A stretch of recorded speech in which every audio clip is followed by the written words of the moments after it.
అనే తీర్మానానికి రావాలి. ఆయన క్షమిస్తున్నాడు కదా, నా ఇష్టానుసారి బ్రతుకుతానంటే ప్రతిసారి నువ్వు సిలువేసినట్లు ఆయన్ని. ఈరోజు అందుకే యేసు ప్రభు నీకు బదులుగా పశ్చాత్తాపడుతూ, నీకు బదులుగా ఆయన వేదన పడుతూ, నీకు బదులుగా శిక్ష అనుభవిస్తూ, నీకు బదులుగా ఆయన దుఃఖక్రాంతుడికి వెలిపిస్తున్న సంగతి మీరు గుర్తించి, ఆయన తన కొరకు కాదు నీ కొరకు గుర్తించి, ఈరోజు మనము ఆ స్థానం ఊహించుకొని మనం సిద్ధపరచుకోవాలి అని జ్ఞాపకం చేస్తున్నాను. ఇప్పుడు మీ దృష్టి కల్వరి కొండ దగ్గర చూడండి. 3 సిలువలు కనపడుతున్నాయి. ఎన్ని సిలువలు? ఒక్కొక్క మెట్టు నేను త్వరగా వస్తాను, లోతుకు వెళ్దాం. 3 సిలువలు మీ కంటి కనపడుతున్నాయి అనుకుంటున్నాను. 2 దొంగల సిలువలు, కుడి ప్రక్కన ఒక దొంగ, ఎడం ప్రక్కన ఒక దొంగ ఉన్న సిలువ. ఇప్పుడు మిగతా దృశ్యాలన్నీ అక్కడ రానువారు కానీ, సైనికులు కానీ, కొంతమంది దూరం ఉన్న ప్రజలు కానీ మీకు కనపడుతున్నా, మీ దృష్టి అక్కడి నుంచి నిదానించి మధ్య సిలువ తట్టు చూడండి. యేసు ప్రభు సిలువ తట్టు మన దృష్టి దగ్గరికి ఒక కెమెరా జూమ్ చేసినట్లు ఆ ప్రభువును చూడండి. యేసు ప్రభు సిలువలో వేలాడుతున్న స్థితిని చూడండి.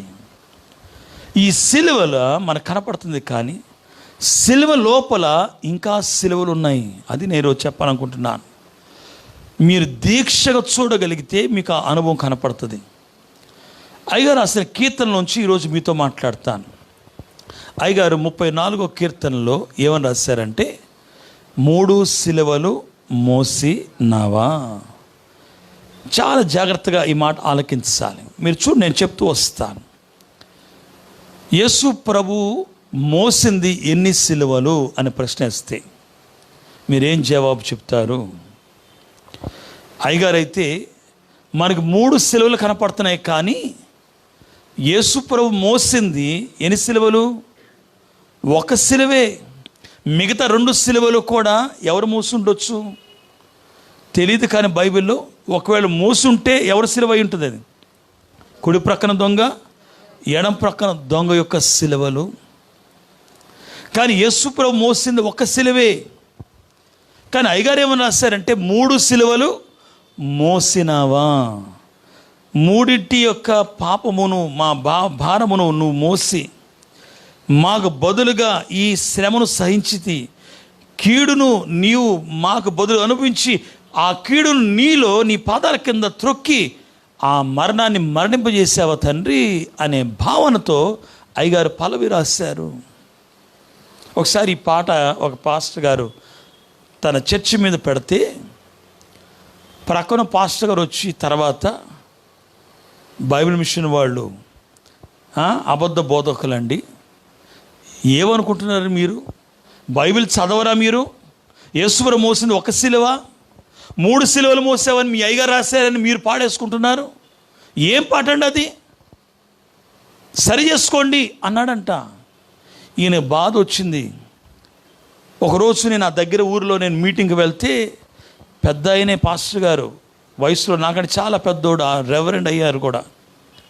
మరి ఆయన ఎక్కడ నేర్చుకోలో తెలియదు, కానీ నా దగ్గర పరిగెట్టుకొచ్చి, అయ్యగారు మాకు పక్కన పాస్టర్ గారు నన్ను ఇలాగ అన్నాడండి, నాకు కూడా అదే డౌటు, యేసుప్రభు మోసింది 1 సిలువ 3 సిలువల, మీరు చెప్తే నేను ఇలా పాస్టర్ గారిని పట్టుకొని అడుగుతాను నేను, ఇది కరెక్ట్ ఆన్సర్ అది. మరి అయ్యగారు తప్పు రాయరు కదండి, మరి ఎందుకు 3 సిలువలు రాశారు? 1 సిలువే కదా. నా దగ్గరికి రాకముందు మీరు పాట చదువుంటే బాగుండేది అయ్యగారు. ఏముందో చెప్పండి అయ్యగారు, నాకు అంత చదువు లేదు అన్నాను. ఇప్పుడు నేను చెప్పి మొదలుపెట్టాను. ఈరోజు అందులోంచి మీతో మాట్లాడతాను. నేను ఒక మాట చెప్తాను. సిలువ అంటే మేకులేనా? సిలువ అంటే ఆ చెక్కేనా? కాదండి. సిలువ అనే మాటకు అర్థం ఏంటంటే శ్రమ. ఏం చెప్పండి? ఇప్పుడు చెప్పండి, యేసు ప్రభు శ్రమ పడినవి ఎన్ని అనుభవాలు ఉన్నాయో అన్ని అనుభవాలు కూడా ఏం చెప్పండి? సిలువే. ఒక దెబ్బ కొట్టాను అనుకోండి, ఒకవేళ దాని పేరు శ్రమ అని పెట్టుకొని సిలువ అయితే, ఒకవేళ సాయంకాలం కల్లా ఆ వాపు ఒకవేళ మానిపోవచ్చు, ఆ దెబ్బ 2 రోజులకు మీరు మర్చిపోవచ్చు. కానీ మీ మనస్సును బాధ పెట్టి ఒక మాట నేను అన్నాను అనుకోండి, కొట్లా. ఈ రెండిట్లో ఏది బాధ ఎక్కువ ఉంటుంది, ఏది ఎక్కువ కాలం ఉంటుంది, ఏది ఒకవేళ శ్రమ సిలువ ఎక్కువైద్ది, ఈ రెండిట్లో ఏది పెద్ద సిలువ అంటే ఏమంటారు మీరు? చూసారా? మిమ్మల్ని ఏదో నిందించాను అనుకోండి, అయిగా నన్ను ఇంత మాట అన్నారని కొన్నిసార్లు చచ్చిపోయేవారు గుర్తుంటుంది ఆ మాట. అర్థమైందని ఆ మాట. ఒక దెబ్బ కొడితే కొట్టారులే అయ్యగారు, అది ఇంత వాసిందని ఎవరు నలుగురు జాలి పడితే సాయంకాలం తగ్గిపోవచ్చు, వచ్చే వారికి మామూలుగా ఉండొచ్చేమో. కానీ ఒక మాట మీ జీవిత కాలం అంతా ఉండొచ్చేమో. ఈ సిలువ ఇంకా ఘోరమైంది. 3 సిలువలు అయ్యగారు రాసిన మాటల్లో, సిలువను చూస్తున్నప్పుడు అయ్యగారికి సిలువ కనపడుతుంది, సిలువలు కనపడుతున్నాయి, సిలువలు కనపడుతున్నాయి. వెళ్తున్న కొద్దీ ఆ అంతరంగములు ఎంత లోతుకు వెళ్ళారో ఈరోజు నేను జ్ఞాపకం చేస్తాను. ఇప్పుడు చూడండి, 3 సిలువలు కనపడుతున్నాయి, కానీ యేసు ప్రభువు మధ్యలో ఒక సిలువ, ఆ ఒక్క సిలువలో ఇంకొక 2 సిలువలు కనపడుతున్నాయి. ఏంటి ఆ లోపల కనపడే సిలువ? ఈ భూమి మీద యేసు ప్రభువు మోసిన సిలువ కంటే ఈ భూమి మీద చెట్లు ఎన్నున్నాయి, అన్ని చెట్లు కలిపి ఒక పెద్ద సిలువను చేసిన, చెక్కలన్నీ కలిపి అంతకంటే పెద్ద సిలువ యేసయ్య మోసింది. ఇవి అతనికి చెప్తూ వచ్చాను, మీకు కూడా అదే జ్ఞాపకం చేస్తున్నాను. ఆయన చాలా సంతోషించి వెళ్ళి చెప్పినప్పుడు ఆ పాస్టర్ గారు, మీ అయ్యగారిని నన్ను క్షమించమని అడగమన్నారంట. కారణం ఏంటి అంటే, ఇంత భక్తుడు ఈ లోతును వాళ్ళు అర్థం చేసుకోవాలా. ఈరోజు మనం అర్థం చేసుకోకపోతే బయటవాడు అడిగే ప్రశ్నలకి మన జవాబులు ఉండదు. ఏంటి ఆ మొదటి సిలువ అయ్యగారు రాసింది ఏంటంటే, ఈ కర్ర సిలువ గురించి మొదటి రాయిలా, ఈ భూమి మీద అతిపెద్ద సిలువగా అయ్యగారు వర్ణించారు. నేను మాట్లాడతాను, ఆ వచనం చదువుతాను, పాడను. కానీ లోక పాపములను ఎంచి తలంచగా నీపై వేసుకుంటివా, నీకు ఆ కాడి పెద్దదై, ఆ కాడి పెద్ద అధిక భారము, అది మొదటి సిలువాయను. పెద్ద కాడి ఏంటి? ఈ భూమి మీద ఎవరు మోయినంత కాడి, లోక పాపము అనే సిలువ. అయ్యగారు పాపం గురించి మాట్లాడుతూ, ఒక్క పాపం యొక్క బరువు ఎంత అని అడిగితే, ఇసుక రేణు దగ్గర నుంచి, ఇటుక దగ్గర నుంచి, బండ దగ్గర నుంచి, కొండ దగ్గర నుంచి, పర్వతము అని పోల్చి అంతకంటే పెద్దది పాపం యొక్క భారము. ఒకటైతే ఒక మనిషి జీవిత కాలంలో ఎన్ని కోట్ల పాపాలు ఉంటే అన్ని కోట్ల పర్వతముల యొక్క బరువు ఒక మనిషిదైతే, ఈ భూమి మీద ఆదాబదులుగా పుట్టే ప్రతి మానవ యొక్క పాపముల యొక్క భారము ఇంకెంత భయంకరం ఉంటుందో చూడండి. అది ఎంత పెద్ద సిలువ చూడండి. లోక పాపము అనే సిలువ ఎందుకంత భయంకరమైనది అని అడిగితే, ఈ సిలువ ప్రభు మోసారు. ఈ సిలువ వేయబడ్డాడు ప్రభు. ఈ సిలువ ఎక్కడ వేయబడ్డారంటే శరీరానికి కాదు, మనస్సుకు కాదు, తన ఆత్మకు వేయబడిన సిలువ. ఏం చెప్పండి, ఎంత భయంకరమైన మాట. దేవుని యొక్క ఆత్మ సిలువ వేయబడింది, నలగొట్టబడింది, ఒక పిండబడింది ఆత్మను. ఎంత భయంకరమైన వేదన యేసు ప్రభు పొందారు. అందుకే ఇది పెద్ద సిలువ, పెద్ద సిలువ. ఒక పాపము సిలువ కాదండి, అనేకుల పాపం యొక్క సిలువ కాదండి, అందరి పాపం యొక్క సిలువ. ఏం చెప్పండి, పాపం యొక్క సిలువ కాదు, అనేకుల పాపం యొక్క సిలువ కూడా కాదు, అందరి పాపముల యొక్క సిలువ యేసు ప్రభు మోయడం. అది పెద్ద సిలువ. ఈ సిలువను ఇంకొంచెం లోపలికి వెళ్ళి చూద్దాం. మన కొండ మీద 3 సిలువలు ఉన్నాయి, మధ్య సిలువను చూసాం. ఈ సిలువలో మరొక సిలువ ఏంటంటే, తన ఆత్మకు వేయబడిన లోక పాపము అనే సిలువ, లేకపోతే లోకము వేసిన సిలువ, లేకపోతే పాపమును బట్టి ప్రతి మానవ పాపం బట్టి వేయబడిన సిలువ. ఈ సిలువ లోపలికి నిదానం చూస్తే ఎంత పెద్దది అని అడిగితే, మళ్ళా 3 సిలువలు చెప్తాను అక్కడ. మొదటి సిలువ ఆదాము మొదలుకొని యేసు ప్రభు కలవరి కొండ వరకు ఉన్నంత పొడుగు సిలువ. ఆదాము దగ్గర నుంచి అంటే ఎన్ని వేల సంవత్సరాల క్రితము, సుమారు ఒకవేళ మనం లెక్కేసుకుంటే రఫ్గా 4000 అనొచ్చు. అంటే ఆదాం పాపం చేసిన తర్వాత నుంచి 4000 సంవత్సరముల యొక్క కాలం యొక్క సిలువ, కలవరి కొండ వరకు ఒక సిలువ పొడుగు లెక్క వేస్తే ఆ సిలువ గమనించండి యేసు ప్రభు భరిస్తున్నారు. కాబట్టి ఆదాం మొదలుకొని లేకపోతే కయ్యేను దగ్గర మొదలు పెట్టుకొని కలవరి కొండ వరకు తీసుకోండి, అది సిలువ. కలవరి కొండ నుంచి రేపు రాకడ వరకు ఇంకొక సిలువ. దీని పొడుగు ఇప్పుడు 2000 సంవత్సరాలు అయింది, ఇంకెన్ని సంవత్సరాలు తెలీదు. గమనించండి, అక్కడి నుంచి అక్కడి వరకు వచ్చిన ఒక సిలువ, ఇక్కడి నుండి రేపు రాకడ వరకు ఉన్న సిలువ, అంటే సిలువ తర్వాత కూడా ప్రభు అనుభవించిన సిలువ, నరుడిగా ఈ లోకం రాకముందు అనుభవించిన సిలువ.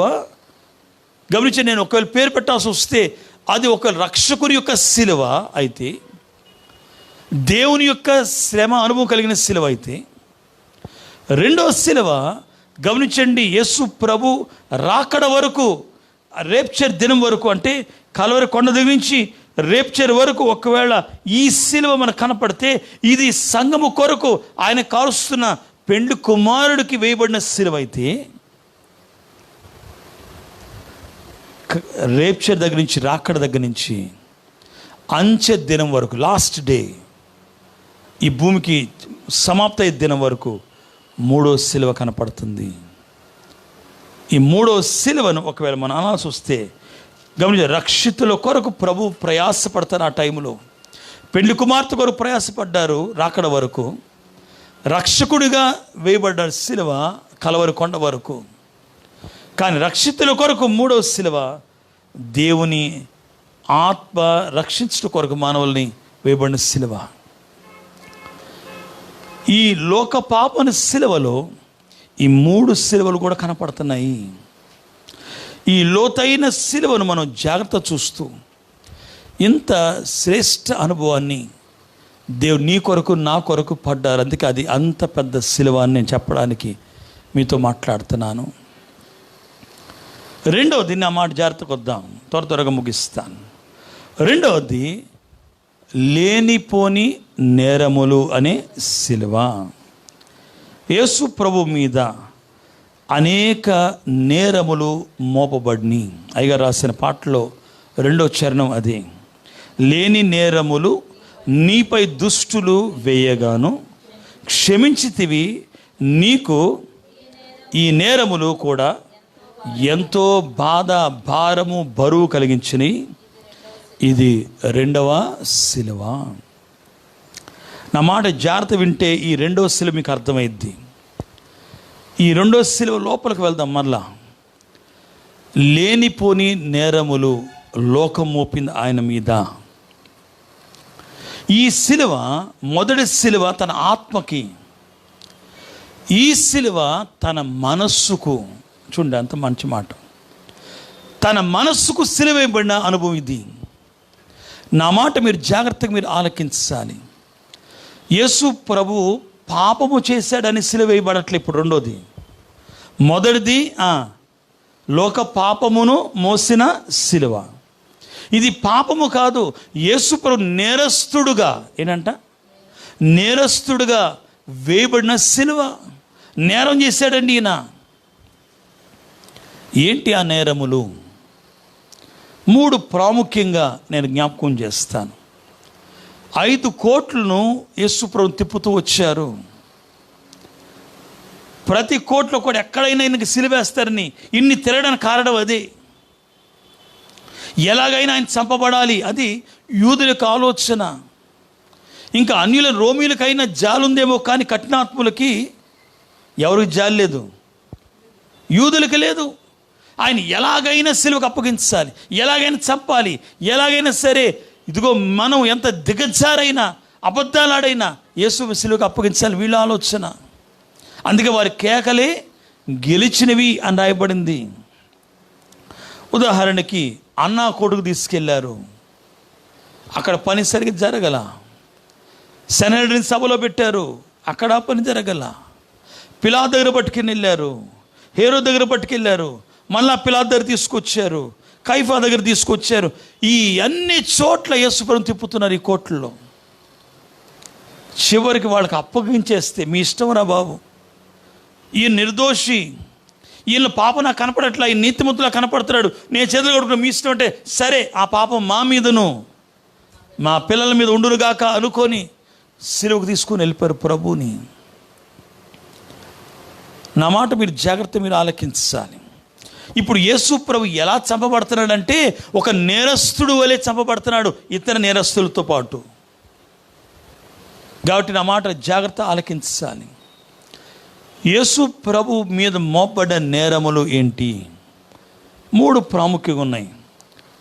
మొదటి నేరం ఇది కూడా సిలువే, రెండో నేరం అది కూడా సిలువే, మూడో నేరం కూడా సిలువే.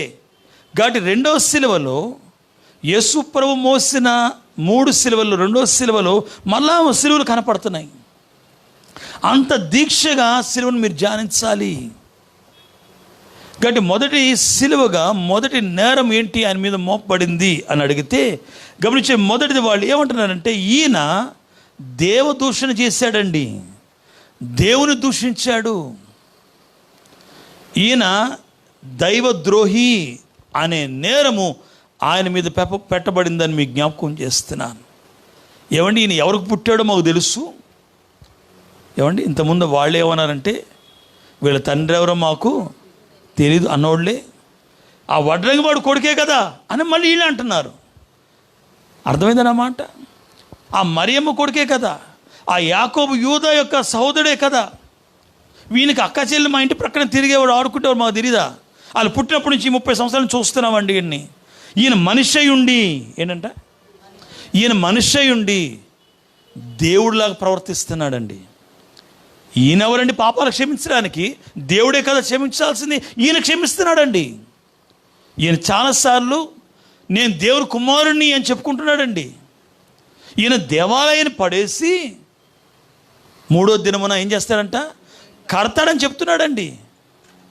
ఈయన దేవుని ద్రోహి, దేవుని సిలువ వేయబడాలి, దేవుని వ్యతిరేక పాపం చేస్తున్నాడు. కాబట్టి ఈయన మా ధర్మశాస్త్ర ప్రకారం రాళ్ళతో కూడా చంపాలండి, కానీ మీరు పరిపాలిస్తారు కాబట్టి సిలువ వేయండి అని బ్రతిమలాడుతున్నారు.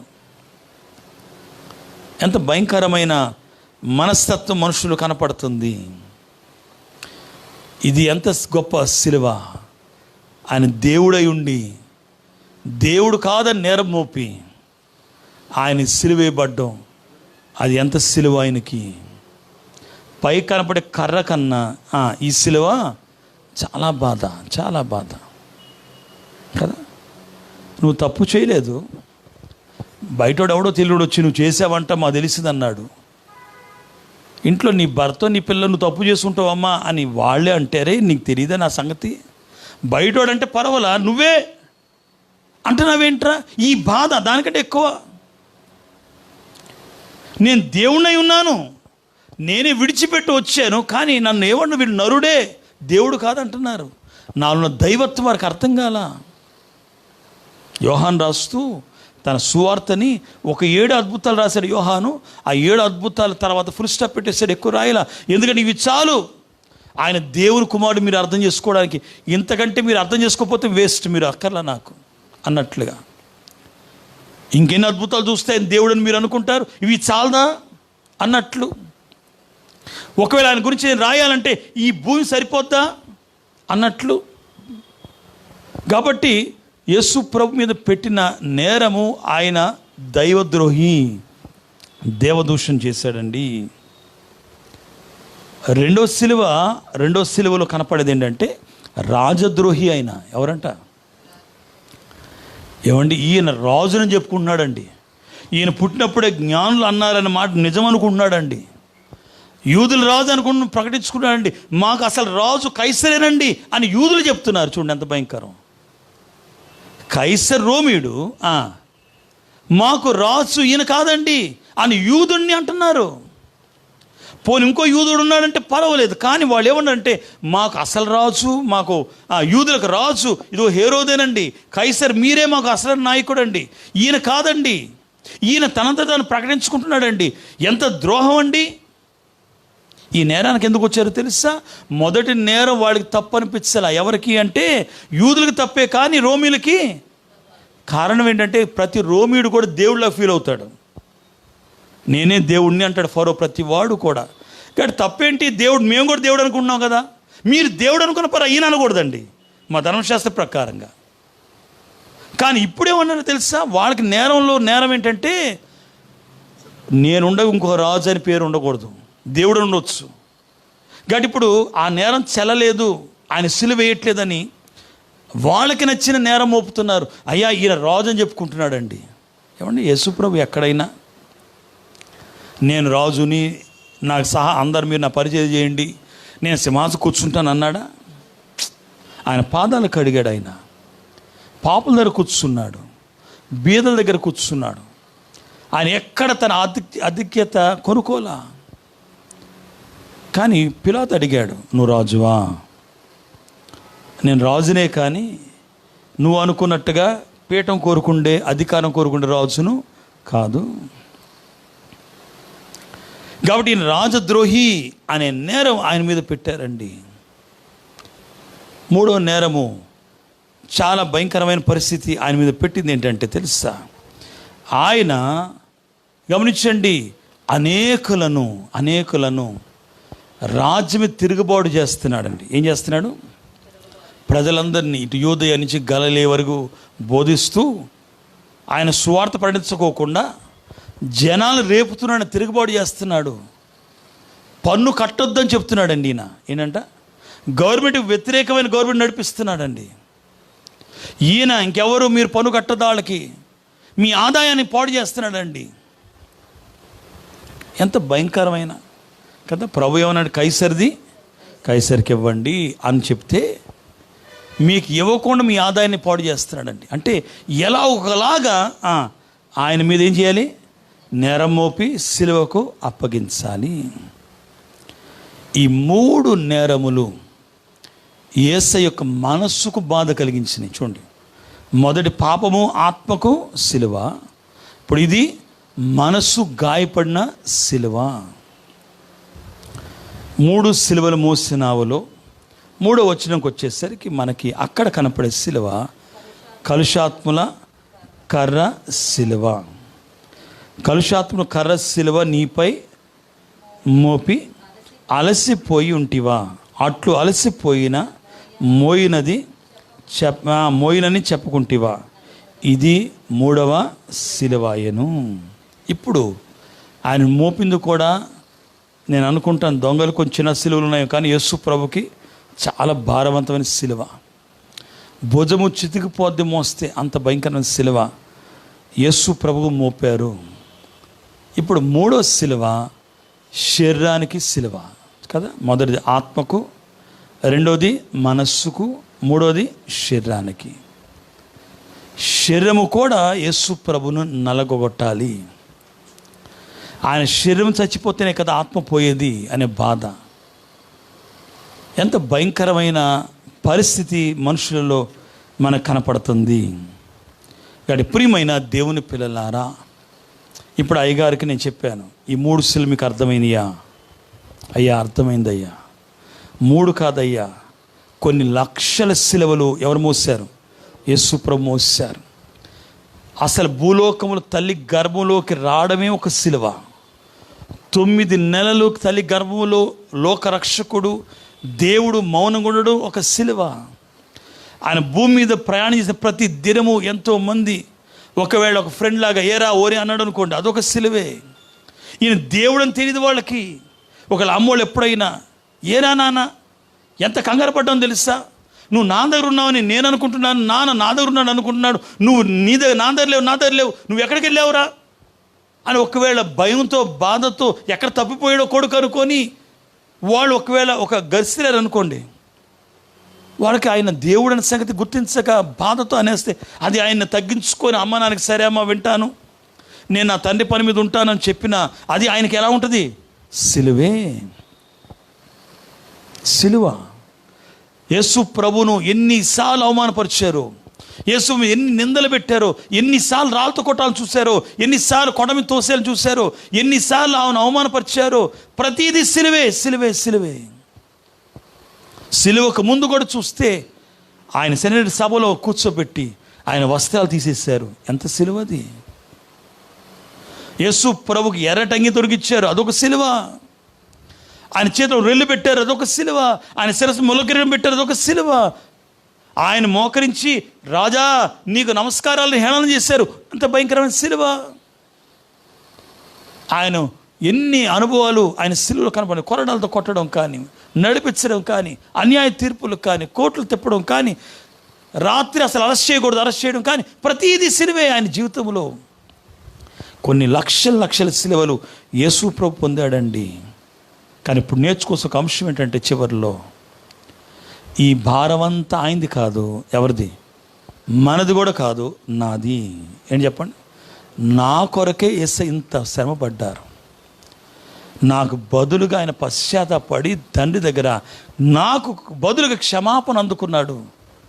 కాబట్టి దేవా, ఈ మహాక్షమాపణ దినమున, పశ్చాత్తాప దినమున నేను ఇప్పటికైనా మేలుకొని పశ్చాత్తాపడకపోతే, క్షమాపణ అందుకోకపోతే, ఇంకా నాకు నాలాంటి ద్రోహి ఇంకొకడు ఉండడయ్యా. కాబట్టి ఈ రోజు నుంచి నా పాపములు కానీ, చేశాను విడిచిపెట్టాను, నన్ను క్షమించు తండ్రి, ఇంకొకసారి నీ గాయములు రేపే పని నేను చేయను అని పశ్చాత్తాపడదాం ఈరోజు. యేసయ్య నాయన ఎవరికో కాదు, నీకు ఒక్కడి కొరకే ఆ శ్రమ పొందడం తెలుసుకోండి. కాబట్టి యేసయ్య ఆల్రెడీ పొంది మన క్రయధనం చెల్లించాడు కనుక యేసయ్యని చూసి వందించండి. దేవా నీకు వందనములు అని చెప్పండి. నేను ఒక అయ్యగారు రాసిన పాట జ్ఞాపకం చేస్తాను. మనందరూ తెలిసిన పాటే, మనం ఆరాధన చివరిలో పాడుకునే పాట. నీకును నీ సంగమునకును నిత్యమును జయము జయము, నీకును నీ భక్తులకును నిత్యమును జయము, నీకును మాకును, నీకును నీ శ్రమలకును, నీకును నీ ఓర్పుకును, నీకును నీ సహనమునకును. బా ఎంత కాబట్టి తండ్రి, లోక పాపములు మోసుకును దేవుని గొర్రెపిల్ల నీకు వందనాలు. లోక పాపముతో పాటు నా పాపమును కూడా మోసిన తండ్రి నీకు వందనములు అని చెప్పే దినం ఇది. కనుక ప్రియమైన దేవుని పిల్లలారా, ప్రభు పొందిన జయము మన జయము తెచ్చుకోండి. ప్రభు పొందిన శ్రమను నీకు బదులుగా తెలుసుకొని పశ్చాత్తాపడి ఎన్నడూ చెడు నేను సమర్పించుకోండి. అలాగ మనం దిద్దుకోగలిగితే దేవుని మహాకృప, ఆయన శిలువ విలువను తెలుసుకొని ఆ నీళ్ళు రాగలిగితే, ఆయన గాయములే నీకు భద్రపరిచే చోటుగా మార్చబడి, పెండ్లి కుమార్తె వలె జారిపోకుండా కాపాడబడి, అలంకరించబడి మేఘమెక్కుతాం. అట్టి దీవెన ఆశీర్వాదములు ఈ పశ్చాత్తాప దినమున, ఈ బూడిద దినమున, ఈ బస బుధవారమున, ఈ యొక్క క్షమాపణ దినమున, దుఃఖ దినమున మీ దుఃఖములు మానిపబడి మేఘమెక్కే ధన్యత దేవుడు మీకు ಎಲ್ಲರಿಗೂ అనుగ్రహించును గాక. చిన్న ప్రార్థన చేసుకొని తర్వాత ధ్యానంలోకి వెళ్దాం. పరిశుద్ధుడును మహాగణుడైన మా తండ్రి, నీ ఘననామానికి వందనములు స్తోత్రములు చెల్లిస్తూ, గొర్రెపిల్లవైన యేసయ్య